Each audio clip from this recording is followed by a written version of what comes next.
মা কালী ওয়ার্কশপ। দেখুন, এই মেশিনটা ছিল বাইরে, এটাকে ঢোকানো হয়েছে। প্লেসটা দেখে নিন। আর এই দাদা নিয়েছেন, মা কালী থেকে নিয়েছেন। আপনার অভিজ্ঞতা কেমন? মা কালীর ব্যবহার কেমন লেগেছে আপনার? ভালো। Thank you.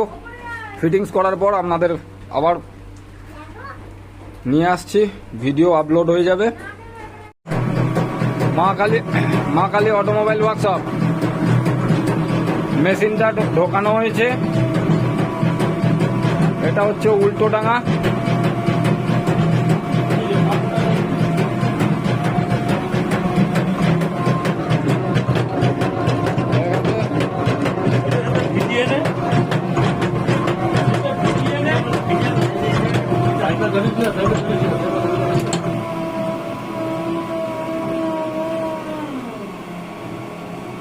কাকা, মেশিন সেট হয়ে গেছে। আমাদের ব্যবহার কেমন লাগলো? ব্যবহার ভালো লেগেছে। ভালো ব্যবহার খারাপ লাগবে কেন? ব্যবহার খারাপ লাগতে পারে। চ্যানেলটা বেঁকে আছে। চ্যানেল বেঁকে আছে। চ্যানেলের ওখানে একটু উঠতে চাই। কোথায়? পিছনটা।